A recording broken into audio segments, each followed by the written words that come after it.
আমার স্বামীর বড় ভাইয়ের বউয়ের কোনো সন্তান ছিল না।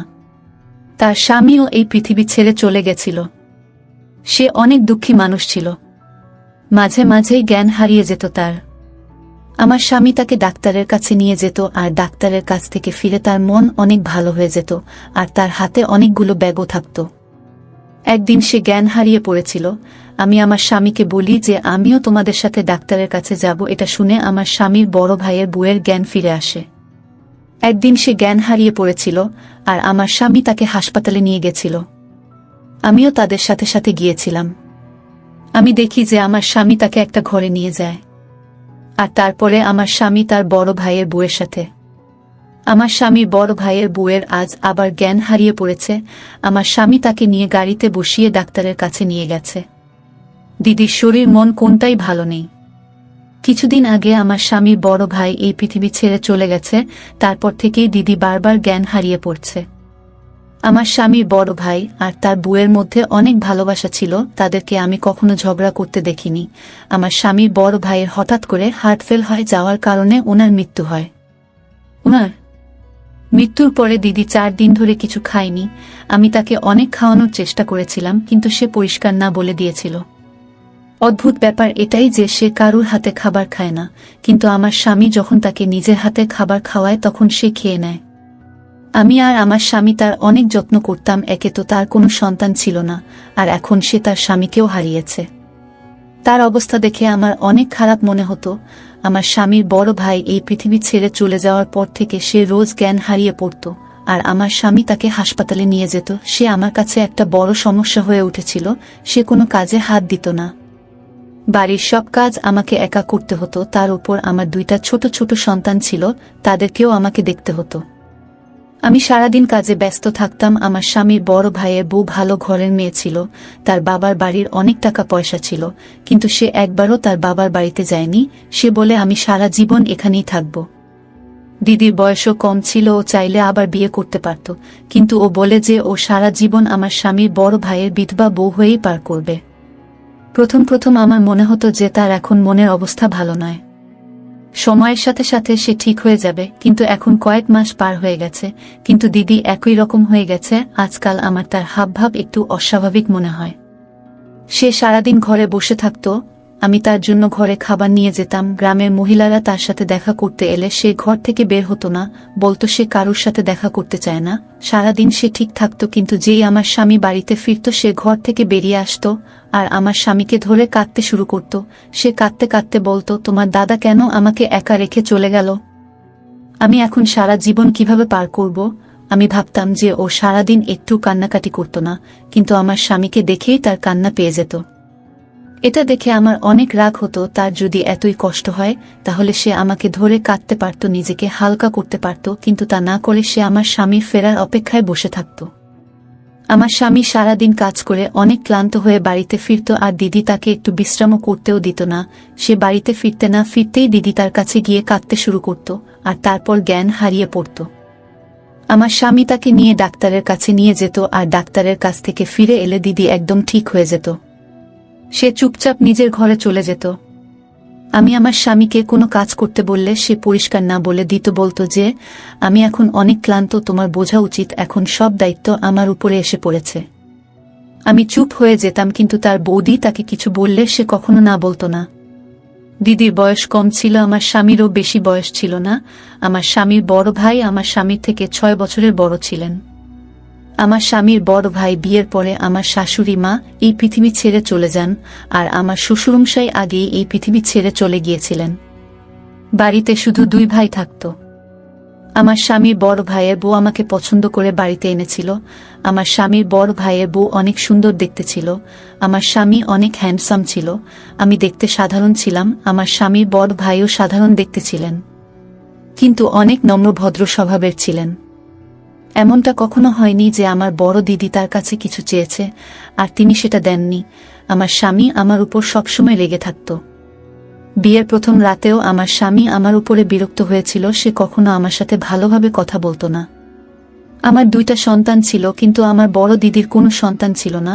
তাও আমি কোনোদিন দেখিনি তাকে আমার সন্তানদেরকে আদর করতে। তার নিজের কোনো সন্তান নেই। সে আমার সন্তানদেরকে কোলে নিয়ে নিজের সন্তানের শখ মেটাতে পারত, কিন্তু সে সারাদিন নিজেকে নিয়েই ব্যস্ত থাকত।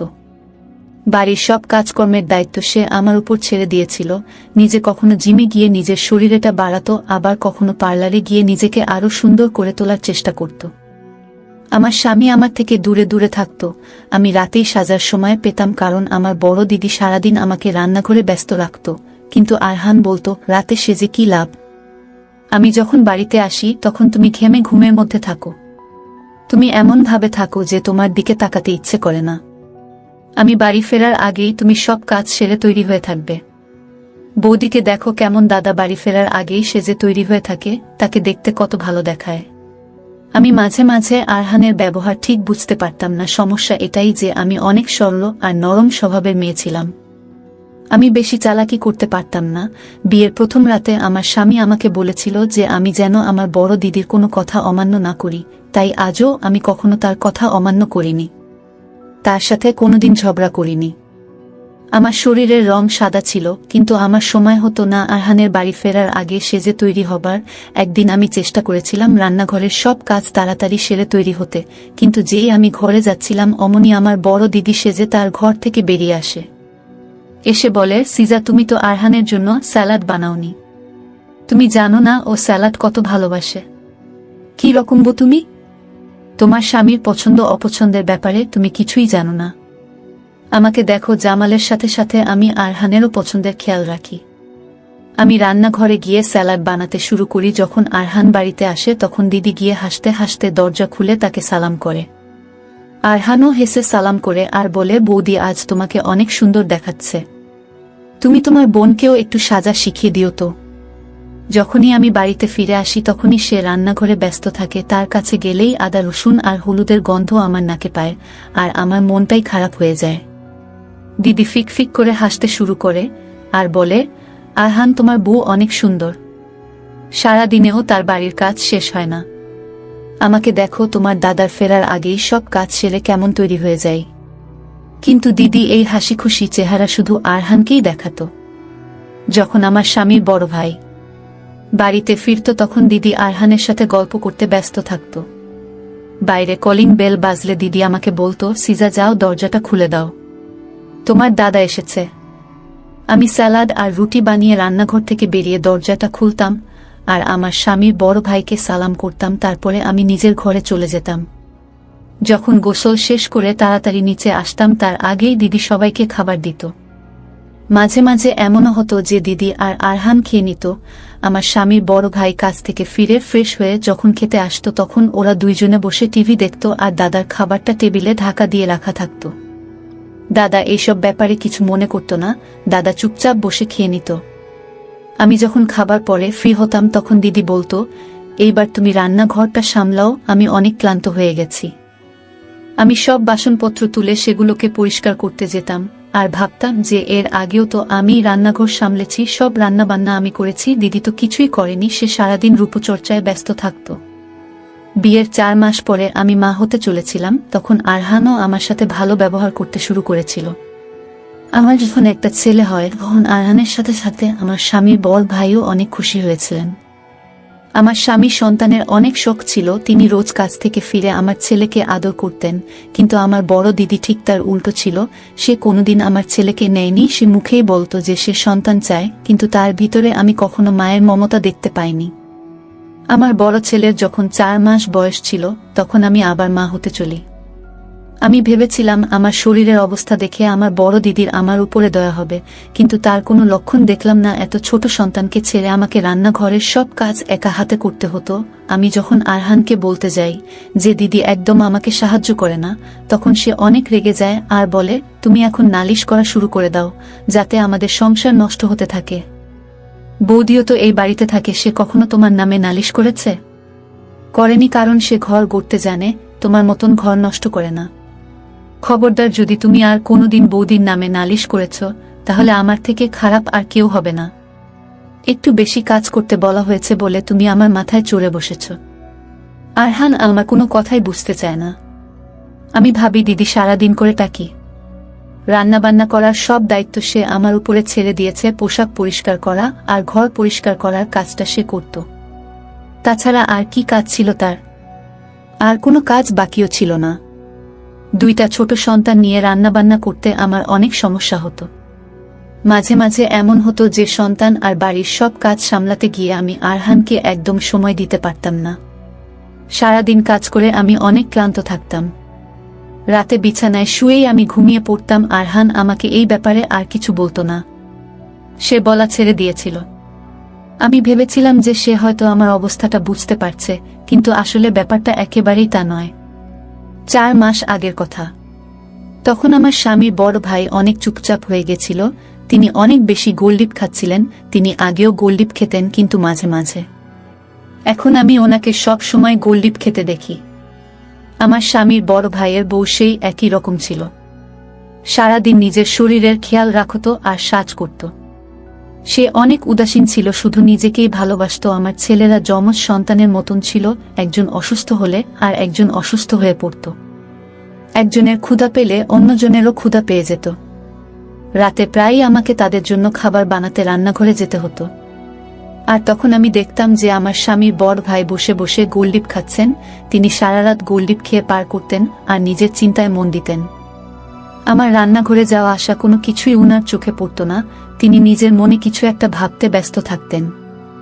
আমি ঘরে গিয়ে দেখি আমার 2টা সন্তান কাঁদছে। আরহানের তাদের কান্নার আওয়াজে ঘুম ভেঙে গেছে আর সে অনেক রেগে গেছে। আমি তাদেরকে খাবার খাওয়াই আর তারা চুপ হয়ে যায়। আমি আরহানকে বলি, জামাল ভাই আজকাল অনেক চুপচাপ হয়ে গেছে, গোলডিপ অনেক বেশি খাচ্ছে, উনার কি কিছু হয়েছে? আরহান তখন ঘুমের ঘরে ছিল। সে বলে, অফিসের কোনো টেনশন হবে, ও ঠিক হয়ে যাবে। এই বলে ও পাশ ফিরে শুয়ে পড়ে। সেই কারণটা আমরা আর কেউ জানতে পারলাম না।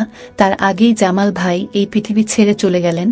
আর আজকাল আমার বড় দিদি একটা নতুন নাটক শুরু করেছে।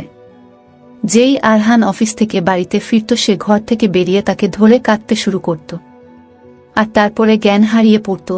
আরহান তাকে ধরে ডাক্তারের কাছে নিয়ে যেত। একদিন আমি দেখি দিদি একটা ভালো স্যুট পরে সুন্দর করে মেকআপ করে ঘর থেকে বেরিয়ে এসে আরহানকে বলে, তোমার দাদা আমাকে এইভাবে দেখতে অনেক পছন্দ করত। সে বলতো আমি যেন সব সময় এইভাবে সেজে থাকি। আরহান বলে, তুমি এখনো এইভাবেই সাজবে। দাদা নেই তো কি হয়েছে, দাদা নিশ্চয়ই উপর থেকে তোমাকে দেখছে। তারপর থেকে সে রোজ সাজতে শুরু করে। সে আজকাল ঘন্টার পর ঘন্টা আরহানের সাথে বসে গল্প করে। আমি আর এইসব দেখতে পারছিলাম না। প্রত্যেক 2-3 দিন পর পরই সে জ্ঞান হারিয়ে পড়ার নাটক করে আর আরহানের সাথে ডাক্তারের কাছে যায়। একদিন আমি দেখি সে যখন ডাক্তারের কাছ থেকে ফেরে, তার হাতে শপিং ব্যাগ। আরহান বলে, বৌদির মন ভালো করার জন্য আমি তাকে শপিংয়ে নিয়ে গেছিলাম, যাতে তার মনে না হয় যে দাদা নেই, তাই তার শখ মেটানোর জন্য আর কেউ নেই। তারপর একদিন আমি যা দেখি সেটা দেখে আমার ধৈর্যের বাঁধ ভেঙে যায়। একদিন রাতে সন্তানের কান্নার আওয়াজে আমার ঘুম ভেঙে যায়। আমি দেখি আরহান ঘরে নেই। আমি যখন খাবার বানানোর জন্য রান্নাঘরে যাচ্ছিলাম, তখন আমি দিদির ঘর থেকে হাসির শব্দ শুনতে পাই। আমি আস্তে আস্তে দিদির ঘরের দিকে যাই। ঘরের দরজাটা বন্ধ ছিল, কিন্তু জানলাটা খোলা ছিল। আমি জানলা দিয়ে যা দেখলাম সেটা দেখে আমার পায়ের তলা থেকে মাটি সরে গেল। আমি ঘরে এসে কাঁদতে থাকলাম। সন্তানদেরকে খাইয়ে তাদেরকে ঘুম পাড়িয়ে দিলাম। কিছুক্ষণ পরে আরহান হাসতে হাসতে ঘরে আসে। আমাকে দেখে জিজ্ঞেস করে, তুমি এখনো জেগে আছো? আমি বলি, তুমি কোথায় ছিলে? আরহান বলে, দাদা এই পৃথিবী ছেড়ে চলে যাওয়ার পর থেকে বৌদি অনেক ভেঙে পড়েছে। আমি যখন পানি খেতে গিয়েছিলাম, তখন তার ঘর থেকে কান্নার আওয়াজ শুনতে পাচ্ছিলাম। আমি তার ঘরে তাকে সান্ত্বনা দিতে গিয়েছিলাম। আমি তার দিকে তাকিয়ে বলি, তোমাদের এখানে বৌদিদের কি ধরে সান্ত্বনা দিতে হয়? আরহান আমার দিকে রেগে তাকায় আর বলে, তুমি আমাদের লুকিয়ে লুকিয়ে দেখছিলে? সে আমার বৌদি হয়, আমার দাদার স্ত্রী। আমি তার ছোট ভাইয়ের মতো। আমি তাকে ছোট ভাই হিসেবে সান্ত্বনা দিচ্ছিলাম। তবে তুমি যদি আমাকে এইভাবে সন্দেহ করো, তাহলে একদিন আমি তাকে বিয়ে করে নেব। এটা শুনে তো আমার মাথায় আকাশ ভেঙে পড়ে। আমার বাবার বাড়ি অনেক পয়সাওয়ালা বাড়ি নয়, আর আমার আরও ছোট বোনেরা আছে যাদের বিয়ের বয়স হয়ে গেছে। তারা ভালো সম্বন্ধ আসার অপেক্ষায় আছে। আমি 2টা সন্তান নিয়ে আমার বাবার বাড়িতে গিয়ে উঠতে পারবো না। আমি চুপ করে যাই। আমার বড় দিদি দিনকে দিন আরো খারাপ হয়ে উঠছে। আজকাল তো আরহানের সাথে বাইরে খেতেও চলে যায়। সে আমার ওপরে হুকুমও করে। একদিন আমি আর ধৈর্য রাখতে পারি না। আমি দিদির উপরে আওয়াজ করতে শুরু করি আর বলি, আপনার মধ্যে কি কোনো শিক্ষা নেই? সবসময় আরহানের সাথে মিশে থাকেন। আরহান আমার স্বামী, কিন্তু আপনি তাকে রাতে কান্নাকাটি করার নাটক করে ঘরে ডেকে নেন। সেই দিনও আমি দিদির ঘরের জানালা দিয়ে দেখি দিদি আরহানকে ধরে হাসছে আর বলছে, তোমাকে আমার ঠিক জামালের মতন মনে হয়। তোমাকে ধরলে মনে হয় আমি জামালকে ধরেছি। প্লিজ আরহান, তুমি আমাকে ছেড়ে যেও না। আরহান বলে, বৌদি তুমি সবসময় দাদার কথা ভাবো, এইভাবে তো তুমি অসুস্থ হয়ে পড়বে। আমি একজন মেয়ে হয়ে কি করে এইসব সহ্য করব? যে ভালোবাসার প্রতি আমার অধিকার সেটা দিদি কান্নাকাটি করে আদায় করে নিচ্ছে। আমার কথা শুনেই দিদি হাসতে শুরু করে আর বলে, তুই যা গিয়ে নিজের চেহারাটা একবার আয়নায় দেখ, তোকে কি আরহানের পাশে মানায়? তোকে ওর পাশে ওর কাজের মেয়ে মনে হয়। আমি বলি, তাহলে আপনি কেন আমাকে নিজের স্বামীর ভাইয়ের বউ হিসেবে পছন্দ করে এনেছেন? তার জন্য কোনো সুন্দরী মেয়ে আনতে পারতেন। মানুষ দেখতে যেমনই হোক না কেন সে কখনো অন্যায় সহ্য করতে পারে না। আমিও পারছিলাম না। আমার এই কথা শুনেও দিদি হাসতে থাকে আর বলে, আমি ইচ্ছা করে তোর মতন সাধারণ মেয়েকে আরহানের বউ করে এনেছি, কারণ আমি জানতাম যে আরহানের তোর মতন মেয়ে পছন্দ নয়, তাই আমি তোকে আরহানের বউ করে এনেছি। আমার আরহানের জন্য তোর মতনই একটা সাধারণ দেখতে মেয়ের দরকার ছিল, যাতে সে তোর পরিবর্তে আমাকে বেশি দেখে আর আমার বেশি প্রশংসা করে, কারণ আমার সাথে এমনটাই হয়েছিল। আমি অনেক সুন্দরী ছিলাম, কিন্তু আমার বাবা জামালের মতন একজন সাধারণ দেখতে ছেলেকে আমার জন্য পছন্দ করেছিল শুধু তার ভালো ব্যবহার দেখে। যখন আমি বিয়ে করে এই বাড়িতে আসি তখন আমি আরহানকে প্রথমবার দেখি আর ওকে দেখেই আমি ওর ভালোবাসায় পড়ে যাই। আমি জামালের সাথে বিয়ের রাত পার করি, কিন্তু আমার মনে শুধুই আরহান ছিল। জামাল আমার অনেক প্রশংসা করত, কিন্তু তার মুখ থেকে প্রশংসা শুনতে আমার ভালো মনে হতো না। আমি শুধু আরহানের জন্য সাজতাম। সমস্যা এটাই ছিল যে আরহান সব সময় আমার থেকে দূরে দূরে থাকত। হয়তো আমি ওর দাদার বউ হই, তাই সে আমার থেকে দূরত্ব বজায় রাখত, কিন্তু সেটা আমার ভালো মনে হতো না। আমি মনে মনে আরহানকে চাইতাম। তখন আমার শাশুড়ি মা অনেক অসুস্থ ছিলেন, ওনার আমার সেবা যত্নের প্রয়োজন ছিল, কিন্তু আমার স্বামী বা শাশুড়ি কারোর প্রতি কোনো টান ছিল না। আমি শুধু একজন সুন্দর ছেলে খুঁজছিলাম, আর আরহান আমার মতে অনেক সুন্দর ছিল। জামাল সন্তানদের চেয়েছিল, কিন্তু আমার কাছে আমার শরীরটা বেশি দামি। আমি আমার শরীর এটা নষ্ট করতে চাইনি। এমনটা নয় যে আমি খারাপ বা জামালের মধ্যে কোনো সমস্যা ছিল। আমি ইচ্ছে করেই সন্তানের সমস্যা রাখিনি। আমি সন্তান চাইনি, আর এই অজুহাতে আমি জামালের থেকে দূরে থাকতে পারতাম আর আরহানের কাছে যাওয়ার চেষ্টা করতাম। আমার শাশুড়ি মা এই পৃথিবী ছেড়ে চলে যাওয়ার পরে আমি আরহানের সাথে কথা বলতে শুরু করি। জামালের এটাই মনে হয়েছিল যে আমি হয়তো তার ভাইয়ের খেয়াল রাখছি, ওকে ওর মায়ের অভাব বুঝতে দিচ্ছি না। আরহান যখন অফিস থেকে ফিরত তখন আমি সেজে ওর সামনে গিয়ে দাঁড়াতাম আর তাকে জিজ্ঞেস করতাম যে আমাকে কেমন মনে হচ্ছে, কারণ আমি চাইতাম যে ও আমার দিকে তাকাক আর আমার প্রশংসা করুক। ওর মুখ থেকে প্রশংসা শুনে আমার মন ভরে যেত। আরহানের বউ যদি আমার থেকে বেশি সুন্দরী হতো তাহলে আরহান তার প্রশংসা করতে ব্যস্ত হয়ে পড়ত। আমি সেটা কি করে সহ্য করতাম? বিয়ের প্রথম দিন আরহান আমাকে বলেছিল, বৌদি তুমি কেন এমন একটা মেয়েকে আমার জন্য পছন্দ করে আনলে? তুমি তোমার মতন কাউকে আমার জন্য আনতে পারতে। এটা শুনে আমার মন আনন্দে ভরে উঠেছিল। আমি ইচ্ছা করে তোকে সারাদিন রান্নাঘরে ব্যস্ত রাখতাম যাতে তুই কোনো মতেই আরহানের মন জয় করতে না পারিস। এইভাবে ভালোই দিন পার হচ্ছিল, কিন্তু একদিন জামালের আমার উপরে সন্দেহ হয়। সে বুঝতে পারে যে আমি আরহানকে ভালোবাসি। সে আমাকে সেটা জিজ্ঞেস করতে আমি নিজের মুখে সেটা স্বীকারও করে ফেলি। আমি জামালকে এটাও বলে ফেলি যে আমি তাকে ভালোবাসি না, আমি তার সাথে বাধ্য হয়ে সংসার করছি। এটা শোনার পর থেকে জামাল আর আমার সাথে এক ঘরে ঘুমাতো না। সে সারা রাত বাহিরে বসে থাকত। এই কথাটা হয়তো সে সহ্য করতে পারেনি, তাই সে তাড়াতাড়ি এই পৃথিবী ছেড়ে চলে গেছে। এখন আমার মন প্রাণ শুধুই আরহান। ওই দিনটা খুব তাড়াতাড়ি আসতে চলেছে, যেই দিন আরহান তোকে বাড়ি থেকে বের করে দেবে আর আমাকে বিয়ে করবে। আমি অবাক হয়ে আমার বড় দিদির খারাপ কথাগুলো শুনছিলাম, তখনই আমার চোখ পড়ে যে বাইরের দরজাটা খোলা।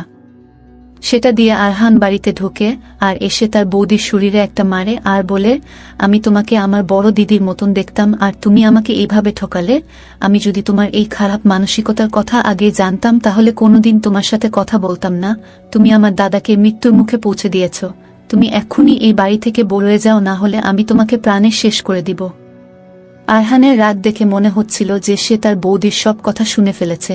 আমি সৃষ্টিকর্তাকে ধন্যবাদ জানালাম যে আরহান সবটা জেনে গেছে। আমার কথা তো সে কখনোই বিশ্বাস করত না। ভালো হয়েছে, ও নিজের কানেই সবটা শুনেছে। দিদি বাড়ি থেকে বেরিয়ে যায়। আরহান আমার সামনে মাথা নিচু করে বলে, আমাকে তুমি ক্ষমা করে দাও। আমি তোমার সাথে অন্যায় করেছি। নিজের সৌন্দর্যের উপর গর্ব করা ভালো, কিন্তু জীবনে অনেক কিছু পছন্দ না হলেও সেটাকে মেনে নিতে হয়। সৃষ্টিকর্তা আমাদের জন্য যাকে বেঁচেছে তাকে আমাদের গ্রহণ করা উচিত। বন্ধুরা, আজকের ভিডিওটা এখানেই শেষ করলাম।